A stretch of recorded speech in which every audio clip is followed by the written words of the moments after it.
fellow babies, welcome to this week's edition of Pach-Attack. This week's next question comes from Twitter from @SilentTristero. Do you think if the US government lent support to games from National Endowment for the Arts, grants, etc., we would see more creativity? I actually think that question's a bit off balance, because I don't think it really matters what the source of funds is. So government-sponsored grants versus privately sponsored, or from a public corporation, shouldn't make any difference. I think if people are willing to pay up, pay creative types more for their efforts, you're going to get greater creativity. I think that makes sense. I mean, the higher paying a job, typically the better educated the workers that apply for those kind of positions. So doctors, for example, it takes lots of education to be a doctor, and those guys make a ton of money, but it's hard to get those jobs. So if there's money flowing into games, I think you get more creativity. The good thing about the West, I can't say this is necessarily true of all cultures, but certainly in Western cultures, they're capitalistic, meaning that anybody can do anything and you get paid for your performance. And so capital will find the highest profit use. The source of funds will find the highest use. If people think games are going to be lucrative, they'll put money into it. I don't think it really makes any difference if the government sponsors that or not. If you really think about the government sponsorship of the arts, NEA, it's really to give access to the arts for people who can't afford them. So NEA and Corporation for Public Broadcasting and NPR type grants are to provide entertainment to the masses without charging. That's why you have National Public Radio, that's why you have public television, that's why you have state-sponsored art museums. So you're going to get that type of grant.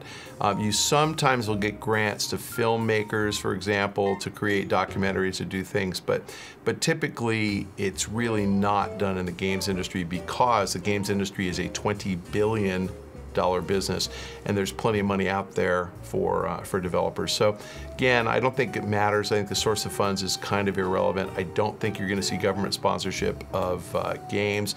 If we end up with a Republican administration in the US, I don't think you're going to see government sponsorship of any of the arts. Again, that's kind of a difference between the Republican Party and the Democratic Party.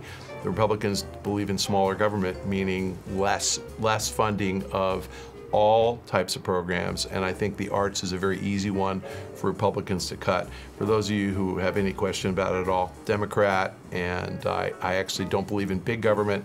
I believe in smart government, but I think there are some things that we have to provide for people, and I think the arts is one. So I'm all for grants for the arts and public radio, and I am a NPR subscriber and a public television subscriber, so get all my news from NPR. I recommend you guys start doing that as well. Next question from Luke W61. Hey Pac-Man, if the Wii U costs $350 for the deluxe edition, how much do you think the Xbox 720 and PS4 will cost when they come out? Do you think they'll be $400 and $600 again? The answer is no. I don't think Sony has the inclination to make that kind of a mistake again. So no $600 console. I think $400 is probably pretty likely. I think that what we're going to see from Microsoft is some type of a feature, some type of functionality like a television tuner built in. I expect Microsoft to partner with a cable provider in the US, probably somebody like Comcast. The box will route the TV signal to any television that has a little dongle built in. So, look for Microsoft to ship the Xbox 720 with something that doesn't say Wedbush on it. This one's an EA dongle. I didn't realize I had so many damn dongles. Something that says Wedbush on it. Something you can plug in to your television that has an 802.11 chip in it. This would fool the TV into thinking you plugged a cable box into the TV. In fact, this would be talking to the Xbox. The Xbox would be talking to the cable company and would be routing the signal to the television. If they do that, I think you're going to see a cell phone type model where the cost of the hardware is subsidized by the service provider. In this case, Comcast is my guess. And I think you might see a $99 Xbox 720 if you sign up for Comcast for 2 years. Now, those of you out there saying, well, wait a minute, I can't afford Comcast. Maybe you can't, but your parents can. So if you're a Comcast customer and you live at home and you can get an Xbox 720 for 99 bucks, that's a pretty good deal. So I think you're really gonna see a revolution in how these consoles come out. I think that $99 Xbox 360 financing plan was just an experiment to see if this kind of a plan works. It did, so I think you're gonna see it. Sony, fortunately, Sony's building a very powerful box, from what I understand. With a software update or two, they'll be able to do exactly what Microsoft is doing. So my guess is they'll follow in 6 months, 6 months later. I think you're gonna see $99 consoles from those two guys, and I don't think the Nintendo Wii U is gonna be able to keep up with that. So I actually think the other two guys might just pass them by. But again, probably $399 price points for people who aren't cable subscribers, probably 99 bucks for those who are willing to take the subsidy from the cable company. All right, fellow babies, that's it for this week's edition of Pack-Attack.